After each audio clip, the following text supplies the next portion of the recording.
Hey everyone, welcome to Ada 24/7. My name is Rebecca Aga, and in this video session, we people are going to cover question and answers of chapter number 5. And this chapter name is Indigo. This chapter has been taken from the book Flamingo, and this is of class 12th. So let us begin with the question and answers.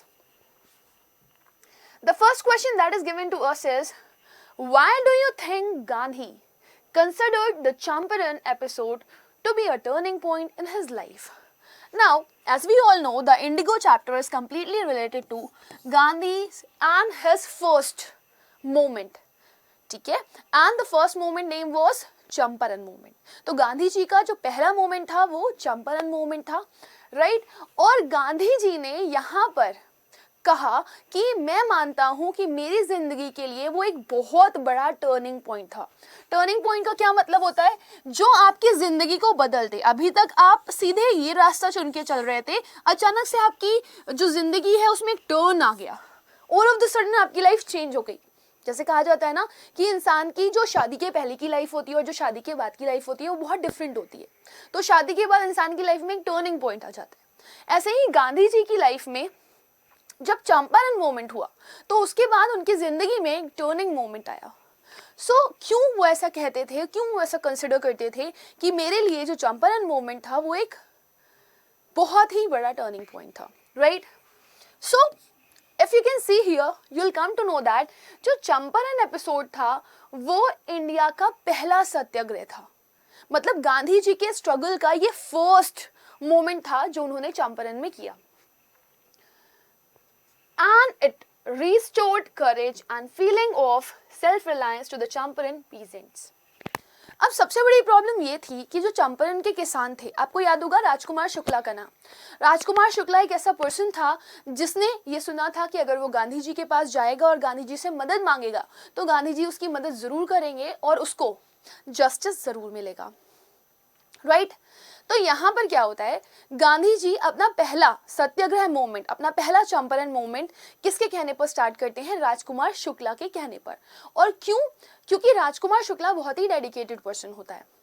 तो जब गांधी जी ने अपना ये पहला सत्याग्रह movement start किया और यहाँ पर उन्होंने किसी तरह से वायलेंस शो नहीं किया, तब गांधी जी को लगा कि नहीं, उन्होंने एक बहुत बड़ा काम कर दिया है.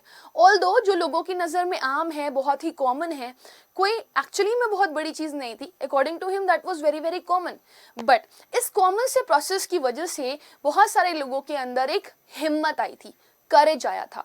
जितने भी गरीब किसान थे वो ये समझ पा रहे थे कि हमें आत्मनिर्भर होना है, हमें दूसरे पे डिपेंडेंट नहीं होना और हमें अपने लिए खुद आवाज उठानी है, राइट.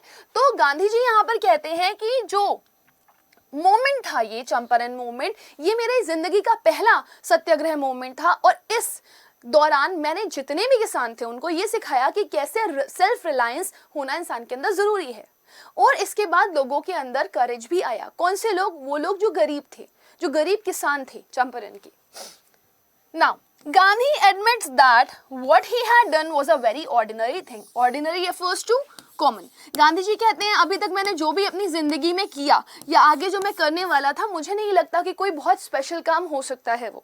वो कहते हैं चंपारण मूवमेंट जो था वो भी एक आम सा काम था, एक कॉमन सी चीज़ थी. That was not very very difficult और वेरी वेरी हार्ड और बहुत ही स्पेशल जो मैंने कर दिया, ऐसा कुछ भी नहीं था. वो ऑर्डिनरी था, कॉमन था, कोई भी इस काम को कर सकता था. He declared that the British could not order him about in his own country. उन्होंने सबको ये बोल दिया था कि देखो, भारत हमारा है, ये जन्मभूमि हमारी है, ये धरती हमारी है, भारत हमारा है, तो हम जबरदस्ती किसी को हमारे ऊपर रूल क्यों करने दे? वो रूलर जो कि हमारे यहाँ से बिलोंग ही नहीं करता, जो इस जगह का पार्ट ही नहीं है, तो हम ब्रिटिशर्स के किसी भी ऑर्डर को नहीं मानेंगे और हम नहीं करेंगे ऐसा कि वो हमारे ऊपर रूल आउट करें. तो उन्होंने एक डिक्लेरेशन किया था. उन्होंने हर एक गरीब किसान को ये बोल दिया था, सुनो, आज के बाद हम लोग को किसी भी ब्रिटिशर का कोई भी ऑर्डर नहीं मानना है. Who are they? कौन है वो जो हम उनका ऑर्डर माने? वो तो दूसरी जगह से आए हुए लोग हैं ना. तो हमारी धरती पर रहते हुए, हमारी जगह पे, हमारी जन्मभूमि पे रहते हुए कोई दूसरा आकर के हमको ऑर्डर दे करके चला जाए, वो हमें बर्दाश्त नहीं. Hence, he considered the Champaran episode as turning point in his life. इसी वजह से वो कहते हैं, क्योंकि उन्हें उनके हिसाब से उन्होंने ये पहला अपनी ज़िंदगी में एक ऐसा मोमेंट देखा था, उन्होंने सोचा भी नहीं था कि इतना शांत रह करके नॉन वायलेंस के साथ वो चंपारण के गरीबों के साथ जस्टिस होता हुआ देख पाएंगे. सो ये उनके लिए एक बहुत बड़ी चीज़ थी और तभी उनको ये लगा कि ये उनके लिए एक बहुत बड़ा टर्निंग पॉइंट है. उनकी ज़िंदगी में इसने बहुत अलग तरीके से रुख मोड़ा था, जिसकी वजह से गांधी जी कहते हैं कि I consider it that this movement is actually a turning point in my life. वो ऑल टोटल 1 साल इस मूवमेंट को दिए थे, जो आज तक इन्होंने कभी नहीं किया था. सेकेंड क्वेश्चन की तरफ बढ़ेंगे. आई होप कि फर्स्ट आप लोगों को क्लियर हो गया होगा. How was Gandhi able to influence lawyers? Give instances. अब क्वेश्चन नंबर 2 हमसे कह रहा है कि आप ये बताइए, गांधी जी एक बहुत अच्छे ओरेटर तो थे. गांधी जी जब बोलते थे तो लोग, जो जनता थी, वो उनकी तरफ इन्फ्लुएंस होती थी और उस इन्फ्लुएंस की वजह से ही वो उनको सपोर्ट करती थी. राइट. तो यहाँ पर भी गांधी जी ने जो स्टेटमेंट्स दिए थे टू द लॉयर्स, जितने भी वकील थे, वकीलों को जो स्टेटमेंट दिए वो उनसे बहुत ही ज़्यादा इन्फ्लुएंस हुए. तो आपको वो इंस्टेंसेस बताने हैं जो स्टोरी में आपके आए हैं, वो पार्ट आपको निकाल के लाने थे जो स्टोरी में आए हैं, जिसमें ये पता चलता है कि जितने भी लॉयर्स थे वो गांधी जी से इन्फ्लुएंस हुए और फिर उन्होंने गरीबों का सपोर्ट करना शुरू कर दिया. अब मैं ये क्यों बोल रही हूँ कि उन्होंने गरीबों का सपोर्ट करना शुरू कर दिया? मैं आपको बता दूं कि पहले जितने भी लॉयर्स थे वो ब्रिटिशर्स से डरे हुए थे. वो ब्रिटिशर्स के अगेंस्ट कुछ बोलना नहीं चाहते थे. उनको अपनी नौकरियों का डर था. उन्हें लगता था कि अगर उन्होंने किसी भी गरीब किसान की तरफ से बोला तो शायद हमारे लिए अच्छा ना हो, ब्रिटिशर्स हमारा भला ना करें. और अगर कोई लॉयर ऐसा होता भी था जो कि गरीब किसानों की तरफ से बोलता था तो वो करप्ट था. वो बहुत ज़्यादा अमाउंट लेता था गरीब किसानों से और उसके बाद जाता था उनका केस लड़ने के लिए. और वो भी इस एक तरीके से ये था कि नेग्लिजिबल, बस खाली खाली हवा कानाफूसी करके आ जाता था. राइट. सो यहाँ पर गांधी जी क्या बताते हैं?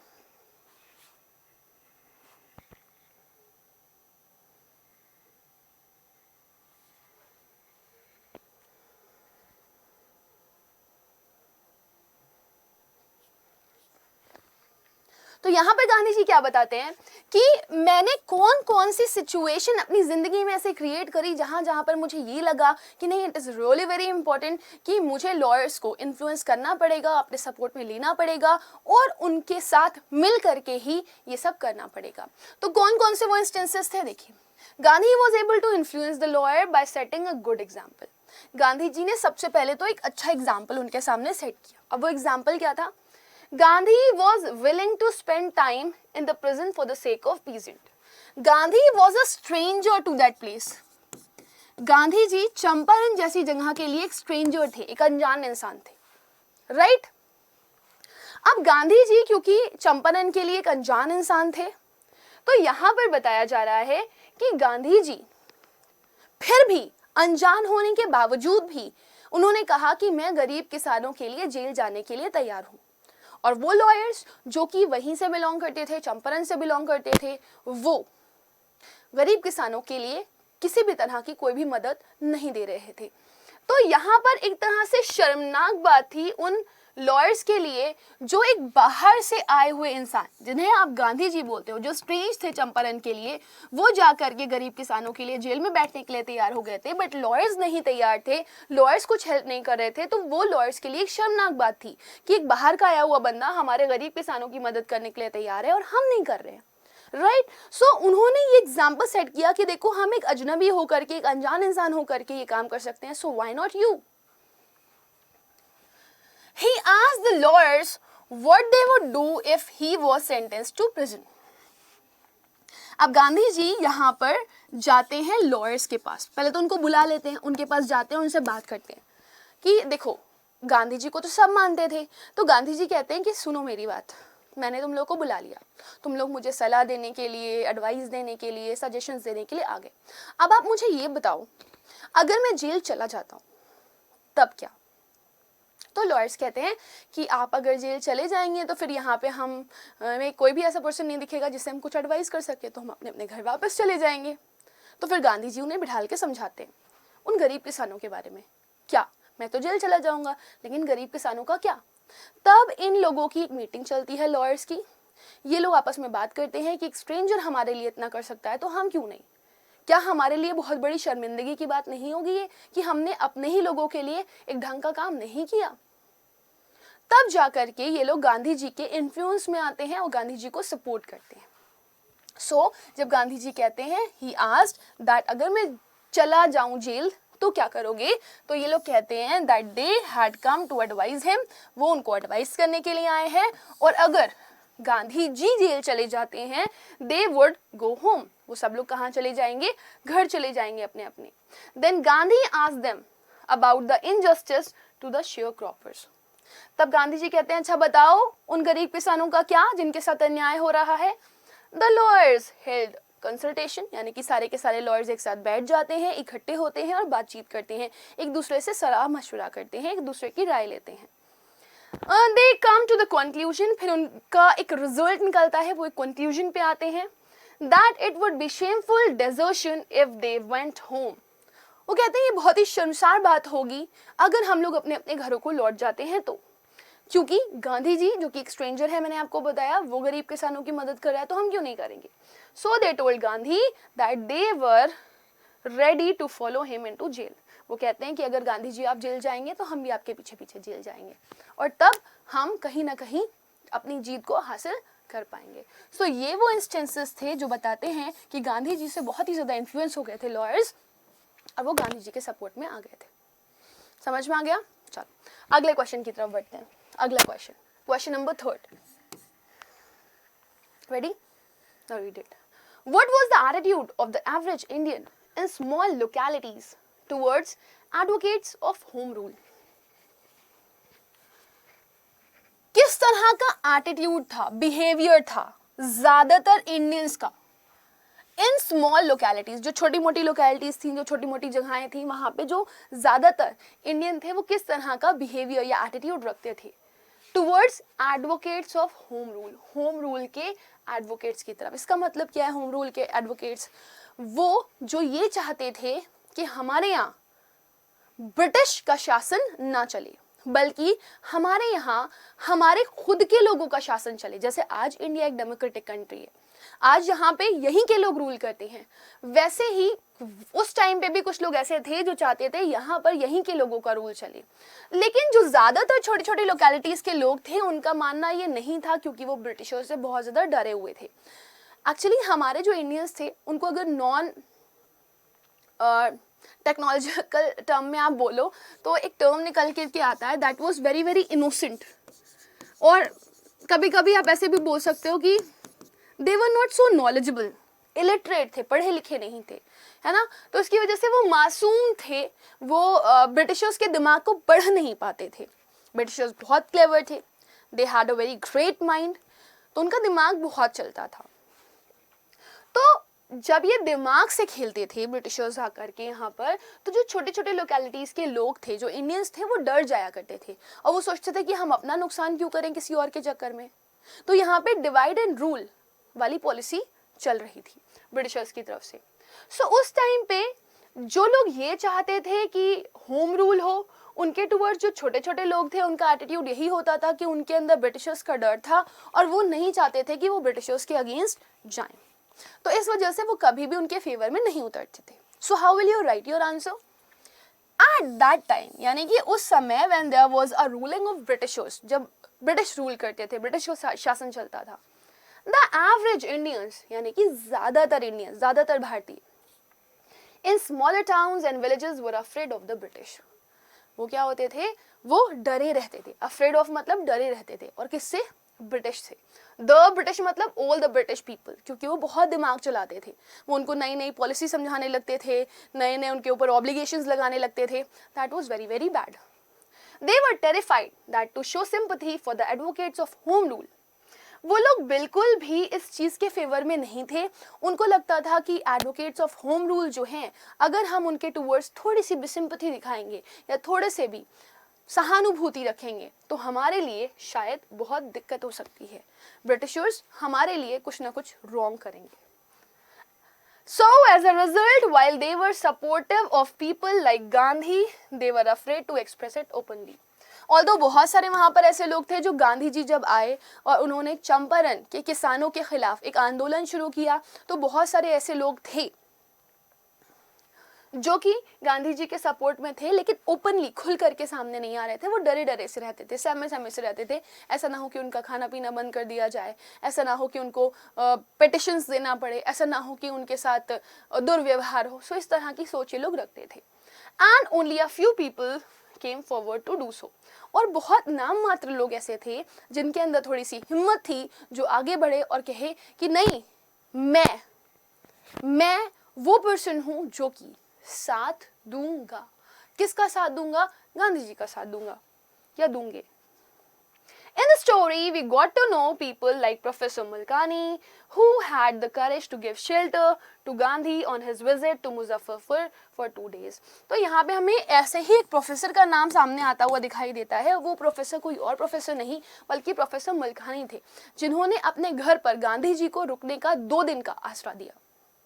Although it was very fearful for professor Malkhani, क्योंकि उस समय का जो दौर था वो बहुत ही वियर्ड था और एक ऐसा पर्सन जो कि ब्रिटिशर्स के अगेंस्ट हो, उसको आसरा देना खतरे से खाली नहीं था। लेकिन प्रोफेसर मलखानी ने हिम्मत जुटाई और उन्होंने हिम्मत जुटा करके गांधी जी को अपने घर में रखा। सो ये प्रोफेसर मलखानी जो हैं वो एक बहुत बड़ा एग्जाम्पल है। किस तरह का एग्जाम्पल है? वो एक बहुत बड़ा एग्जाम्पल है सारे के सारे लोगों के लिए, फॉर ऑल द पीपल, कि देखो I am in the support of Gandhi ji, जो कि गरीब किसानों के सपोर्ट में है, तो सबको ही सपोर्ट में आना चाहिए। So I hope this is quite clear to everyone. ज़्यादातर एवरेज इंडियन डरे रहते थे ब्रिटिशर्स से, इस वजह से वो खुल करके सपोर्ट में नहीं आते थे। कुछ तो बिल्कुल सपोर्ट नहीं करते थे, कुछ खुलकर सामने नहीं आते थे, लेकिन उनमें से कुछ ऐसे भी थे जो एकदम ओपनली बिना डरे हिम्मत के साथ गांधी जी को सपोर्ट कर रहे थे। Now we will move ahead and we will come to the last question of this particular chapter. This question says, how do we know that ordinary people too contributed to the freedom movement? हमें ये कैसे पता चलता है कि जो ordinary people थे, ordinary people मतलब आम इंसान, वो किसी बहुत बड़े प्रोफेशन से बिलोंग ना कर रहे हों, कोई बहुत बड़ी हस्ती ना हो, छोटे मोटे लोग जो आम नागरिक थे जिन्हें कोई जानता भी नहीं था, तो जो ऑर्डिनरी पीपल थे उन्होंने किस तरीके से कंट्रीब्यूट किया इस मूवमेंट में, चंपारण मूवमेंट में, और हमें ये कैसे पता चलता है? चलो लेट अस सी।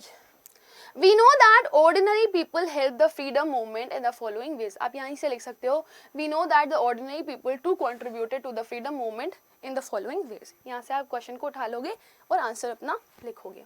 Now कौन कौन था? सबसे पहले मैं एग्जाम्पल देना चाहूंगी प्रोफेसर JB कृपलानी की, राइट, जिन्होंने क्या किया, गांधी जी को रिसीव किया कहाँ पर? मुजफ्फरपुर रेलवे स्टेशन पर, और उनके साथ साथ बहुत सारे उनके स्टूडेंट्स भी उनको फॉलो करते हुए वहां पर पहुंच गए। तो JB कृपलानी और उनके इतने सारे लोग जो गांधी जी से मिलने के लिए आए थे, इससे क्या पता चलता है कि वो सभी उनके सपोर्ट में हैं और उनको रिस्पेक्ट करते हैं, और वो जो भी कहेंगे उसको अनुसरण के तौर पर लेंगे, मतलब उन्हें फॉलो करेंगे।